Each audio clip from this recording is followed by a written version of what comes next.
What up, though, people? It's your boy Rod here on the Young Old Head Talk podcast. Got my guy Sherm here in the building. What up, Sherm? Big Bands, what it is, what it do. What's going on, man? Just trying to take it one day at a time, man. Same old, same old. I feel you, brother. I feel you. Yes, sir. Okay, so week one, our beloved Detroit Lions came up short in a very valiant effort against the Philadelphia Eagles, 38-35. Close game, played them pretty much the whole game, hard fought game. But there were some flaws, there were some bright spots. So tell me, in your point of view, your POV, what did you see from your eyes? I don't wanna I saw a competitive team. I don't want to say same old Lions, but not yet, at least. Not yet, but I've half seen this story a lot from the Lions. But I'll say this: I saw a lot of effort and a lot of consistent effort and a lot of not just like a one-off effort. I think this team can consistently compete. What I hope I don't see any more of is the coach that gets in its own way. So I did see that. I saw a team that's got a very high compete level, probably the highest since Schwartz was around. Schwartz, for sure. Or what was the black guy's name? Caldwell. Caldwell. Yeah. But like Caldwell, I see a lot of bad decision making, things that don't help the team from a coaching aspect, and we can't afford that. We just cannot afford that. We don't have enough talent to overcome that. Yeah, not yet, at least. Not yet. Right. What I saw, like I said, I saw a scrappy team. I saw a team that put up, like I said, a valiant effort. Like I said, I also saw mistakes from that team. The play right before the half, letting AJ Brown get 50 yards, going down like the 5-10 yard line with a couple of seconds left before halftime. That adds 3 points. The pick six by Goff. Our guy Fresh always says you got to spot the line 7 because Goff is going to make a play, either a pick six or a fumble or a pick right near the end zone, and they're going to get 7. So you got to spot whatever other team 7. Yeah, that happened.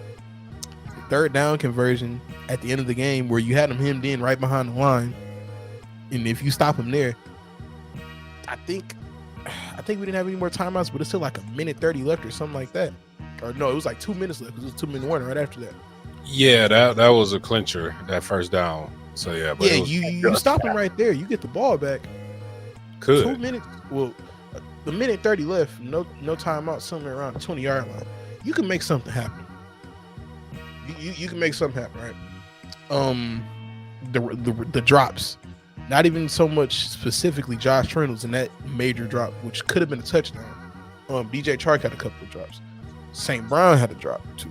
I believe Hockenson had a couple of drops. Jamal Williams had a drop for a first down. It's like that stuff. I understand it's week one. That's why I'm not too, pissed at it. But you got to tighten those things up, because if you're gonna do this week 14, chance to go up in the standards or whatever, you can't have that. You can't have that, especially in close games where they're winnable. You know what I'm saying? That whole game, for the most part, was winnable. It really was. And you're not making plays enough to win, so you got to clean that up. But like I saw some things that I like. I love seeing Swift get touches, even though he should have had about 3-4 touchdowns. You like seeing him get the ball first play of the game almost. Took it 50 yards to the Eagles' red zone. So that was definitely the brightest spot to me, was DeAndre Swift. But the injuries, man, the injuries are stacking up and piling up. 4 of the 5 starting offensive linemen are injured. Big V just had back surgery, so he's going to the IR. And one of our backup guards, Tommy Kramer, is going to the IR. Decker's injured. Ragnow's injured. Jonah Jackson's injured. Jonah Jackson and Ragnow didn't practice today. Decker is limited in practice, and like I said, Big V is on IR, so he's not coming back to at least week 5, week 6. So the injuries are starting to mount, and that's never a good sign, especially early in the season, because attrition hasn't even hit yet. So that's never good. It's funny you say that. You mentioned the drops and things. I think the more egregious thing I thought that happened was those three straight 3-and-outs. You cannot. Yeah. Was that second quarter? Was that first quarter or second quarter? I think that was that. They came out like gangbusters. Got the touchdown. Held them down. Philly down. Then they get the ball back. get stonewalled. Philly gets it again, they score. Okay, cool. They get the ball back, they get stonewalled again. You know, yeah, and that can't happen. And I really actually like the potential of this offense, and with DeAndre Swift leading it, I really would like more touches in the backfield as well, just to keep things more dynamic. You know, out the passing game, I need Swift more involved in that. But I don't know, the O-line and injuries, we'll see. I think every team could probably put every player on the injury reserve list every week if they wanted to. So you just have to see how bad something really is. As of now, they look really solid in game one. I didn't walk away and think that the guy got his leg broke or something, knock on wood. So, you know, I still like our chances. But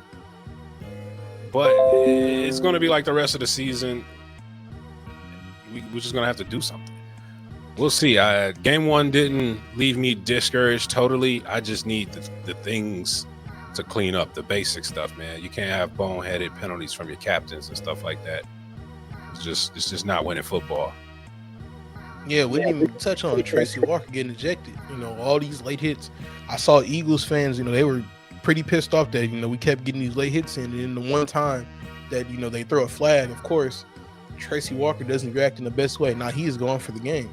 So now your starting safety, your best safety is gone for the rest of the game. Yeah, back-to-back. Hurts the back end. Back-to-back personal fouls. They took advantage of it too. Don't get me wrong. Everybody said that even though I predicted they would win, they didn't. I need to stop making predictions about the Lions. But yeah, but you can't just have problems with your best players on your team and expect things to work out. And that's just kind of the general gist of what I got from this game. It showed me a lot of things that I felt like were SOL, but I'm cautiously optimistic, big fans I am. We'll see, man. It's still the Lions we're dealing with. You know, I took a small sip of the Kool-Aid from watching Hard Knocks, and I got a jolt of reality that the Kool-Aid didn't taste that good. You know, the same feeling I get every season. But it is one game. It's a huge game. I never thought a week 2 game would be so monstrous, but they cannot go week 2, and that just can't happen. So if it does happen, then the season's basically over, and we'll see. Yeah, because I don't expect, you know, especially after the way they looked in week 1, I don't expect going into Minnesota and beating that Minnesota team. Because I feel like they're the division, you know, it's like they're the winners of the division. I said that in the offseason. After 1 week, they look the best, sure. Yeah. But this week 2 game looms very large because you're playing a team who I feel like you can beat. I understand not beating the Eagles, even though the game was very winnable.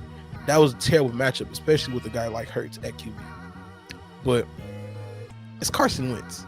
You know, we should be able to contain Carson Wentz to a certain extent where he's not throwing the ball all over the yard for 400 yards. You know what I'm saying?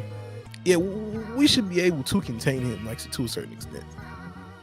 They do have weapons, though. They have Jahan Dotson. They have, what's his name, McLaurin. They have, Jesus, I can't think of his name. Antonio Gibson's there. Antonio Gibson. I think J.D. McKissick is still there, former Lion. They can move. Guy I'm thinking of Curtis Samuel. Like, all former Big Ten guys. You know, they got a bunch of guys down there who can, you know, catch the ball and make plays after the catch. You know, so if the secondary and linebacking core is ready, they need to stop them. You know, they need to put that into full effect because they have weapons. Now, see, here's the thing. I do agree with you. I believe that matchup was a nightmare for that team because I think Hutchinson, despite being graded out as one of the worst DNs in the league Sunday, I think he got a lot of pressures. But the problem was he just had capitalize. It was the old Kalimba Edwards. Shout out to the old heads. The Kalimba Edwards gets deep penetration, pause, and the quarterback just makes one simple play and steps up right past him. And that happened a lot. If I see that with Carson Wentz, I'm going to be concerned. I'm not as concerned with Jalen Hurts because Jalen Hurts does that. He's been doing that for a long time. He's mobile, he's, you know, but I feel the same way because, like I said, he kept getting into the backfield on passing downs.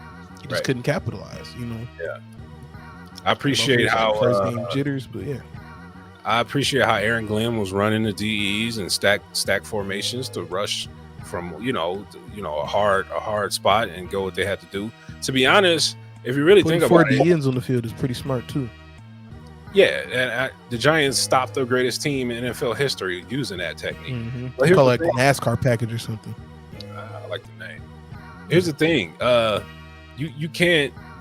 That pick six, man. If you really pound for pound this thing, the defense really didn't play as bad as people think. Well, I'll take that back. The defense didn't technically lose this game 100% on their own. Jared Goff cannot spot 7 points. It was all three phases, if you think about it, that lost this game. The onside kick, special teams.